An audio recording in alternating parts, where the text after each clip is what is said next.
এই ভুট্টাগুলো যে আমরা চাষ করি একজনে 30 বিঘা 40 বিঘা জায়গাতে চাষ করি, আপনাদের এলাকা বলেন বা আমাদের ভারতবর্ষের যে কোনো জায়গায় বলেন, যে এত মাকই সবাই চাষ করে, এই মাকইগুলো আসলে যাই কই। আসসালামু আলাইকুম, আশা করি সবাই ভালো আছেন। তো দেখতে পারতেছেন আজকে হচ্ছে মাকই খেতে আসছি, খেতে পানি দিতে। সাথে এই গামছা নিয়ে আসছি। আপনারা যদি মাকই খেতে বা ভুট্টা খেতে যদি পানি দিতে যান, কেউ বলেন মাকই, কেউ বলেন ভুট্টা, দুটোটা যেহেতু একই। আর এই মাকই খেতে যদি পানি দিতে আপনারা আসেন, অবশ্যই সাথে যদি হেলমেট থাকে হেলমেট নিয়ে আসবেন, গাড়ির হেলমেট, বা গামছা থাকলে গামছা নিয়ে আসবেন। মানে হচ্ছে যে এই যেগুলো ভুট্টার পাতা বিরাট ধারালো, এগুলো যদি আপনার এইখানে যদি গালে যদি আঁচ লাগে, বা আপনার মাথায় যদি বা চোখে যদি কোনো আঁচ লাগে, তো বড় একটা ঝামেলা, সমস্যা। যার জন্য হচ্ছে সবাই গামছা বা হেলমেট ব্যবহার করবেন। আর এই মাকইয়ের বিষয়ে আপনাদেরকে 2-3টা কথা বলবো, ভিডিওটা শেষ পর্যন্ত দেখেন, দেখলে বুঝবেন। আর আমার এই চ্যানেলে যারা নতুন আছেন, চ্যানেলে সাবস্ক্রাইব করে রাখবেন। আপনারা জানেন আমি নতুন নতুন ভিডিও আপনাদেরকে দিয়ে থাকি। বিষয়টা হচ্ছে যে আমরা যে 40 বিঘা 50 বিঘা 100 বিঘা জায়গা আবাদ করি, যে মাকইয়ের আবাদ, এই মাকইগুলো হচ্ছে যে আমাদের কাছ থেকে যখন ব্যাপারীরা ফার্স্ট কিনে নিবে, আমরা যখন বাজারে বিক্রি করব, তখন যে ব্যাপারীরা কিনবে আমাদের কাছ থেকে, তো 1 কুইন্টাল 2 কুইন্টাল কিনবে না। কেউ 100 কুইন্টাল বিক্রি করবে, কেউ 20 কুইন্টাল, কেউ 30 কুইন্টাল, কেউ 40 কুইন্টাল, এরকম যখন বিক্রি করবে, ব্যাপারীরা কিনে কী করবে, সেটাকে স্টক করে থুয়ে দিবে। যখন স্টকে যখন রাখবে, এখন তো বর্তমান যেগুলো ভারতবর্ষের যেগুলো খামারি আছে, বড় বড় খামারি বলেন, আপনার যেগুলো গুহালি আছে, উত্তরপ্রদেশ বলেন, তারপর আপনার বিহার বলেন, মহারাষ্ট্র বলেন, আন্ধ্রপ্রদেশ বলেন, যেখানে মাছের রাজ্য, তারপরে ওয়েস্ট বেঙ্গল বলেন, সেখান দিয়ে তো ভুট্টা চাষ করে না, তাদের তো ভুট্টা নাই। তারা বর্তমানে কাঁচা ঘাস খাওয়াইতেছে, নানা ধরনের ব্র্যান্ডের ঘাস বর্তমান খাওয়াইতেছে। আর যখন বর্ষার সিজন আসবে, বর্ষার সিজনে তো তারা এই নানা জাতের ঘাস তারা পাবে না। তারা তখন কি করবে, এই ভুট্টা তখন ব্যাপারীর কাছ থেকে কিনে নিবে। হাজার হাজার কুইন্টাল তারা ট্রাক দিয়ে কিনে নিয়ে যাবে।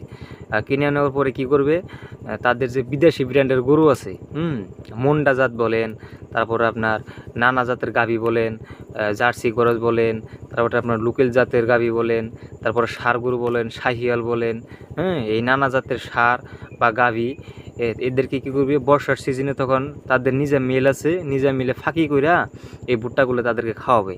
আর এই ভুট্টা হচ্ছে যে আপনার গাভীর জন্য বহুত পুষ্টিকর, ষাঁড় গরুর জন্য তেমন পুষ্টিকর। এই ভুট্টাগুলো যখন খাওয়াবে পানি দিয়া, নিয়মিত যখন খাওয়াবে, তাদের গরুর চেহারা মোটামুটি টনটনা থাকবে বর্ষার সিজনে। তারপর গাভীরও দুধ 10 কেজির জায়গায় 15 কেজি 20 কেজি হবে। তো তাদের সেইখান থেকে বড় একটা অ্যামাউন্ট তারা ইনকাম করবে, লাভ করবে। যার জন্যই হচ্ছে এই মাকই খাওয়ায়। আর আন্ধ্রপ্রদেশের কথা যদি বলি, যেটা বললাম মাছের রাজ্য, আর তাদের তো 40 50 60 70 বিঘা তাদের ফিশারি আছে। তারা তো একটা ফিশারিতে আপনার ট্র্যাক্টর দিয়ে জাল টান দেয়। তাদের মোটামুটি মনে করেন 40 বিঘা 50 বিঘা যে ফিশারি, বেশি আছে, আমি বেশিটার কথা বললাম না। সেই ফিশারিতে হচ্ছে বড় বড় জাল যে টান দেয়, আমাদের এলাকা দিয়ে যে বরফের মাছগুলো যে আমরা খাই, যে আমরা বলি চাষের মাছ, সেই চাষের মাছগুলোই হচ্ছে এই খায়, এই মাকইগুলো খায়। যার জন্য মাছগুলো এত তাগতবার হয়, এত বড় বড় মাছ হয়, যে পাঙ্গাস বলেন, তারপরে আপনার চান্দা বলেন, তারপরে তেলাপিয়া মাছ বলেন, যে কোনো ধরনের মাছ বলেন, সেই মাছগুলোকে হচ্ছে খাওয়ায়। তারপর কমল বলেন, বড় বড় কমেল 4 কেজি 5 কেজি ধরনের ওজনের কমল কাঠ মাছগুলো কই আমরা, সেগুলোকে হচ্ছে খাওয়ায়। আর এই মাকইগুলো হচ্ছে আপনাদের এলাকায় কি দাম, এই ভিডিও নিচে কমেন্টসে বলবেন। আর যারা বাংলাদেশ থেকে দেখতেছেন, তারাও এই ভিডিও নিচে কমেন্টসে বলবেন আপনার এলাকায় ভুট্টার বর্তমান কি দাম। আমাদের এলাকায় তো আপনার 1700-1800 টাকা কুইন্টাল, যেহেতু নতুন নতুন নামছে, ইয়ার পরে 200-100 টাকা বাড়তেও পারে, আবার কমতেও পারে, সেটা সঠিক জানি না। বর্তমান তো 1700-1800 টাকা কুইন্টাল।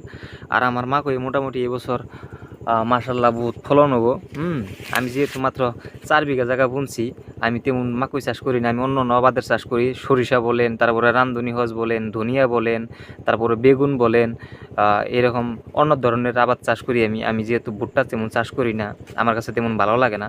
তারপরে দেখতে পারতেছেন খেতে পানি দিতেছি, বললাম আপনাদের সাথে কথাটা অল্প শেয়ার করি। সো সবাই ভালো থাকবেন, আমার জন্য দোয়া করবেন। আর চ্যানেলে নতুন হয়ে থাকলে চ্যানেলটা সাবস্ক্রাইব করে রাখবেন, যেহেতু আমি নতুন ভিডিও কন্টেন্ট ক্রিয়েটর। সো ধন্যবাদ যারা কষ্ট করে এই ভিডিওটা দেখলেন।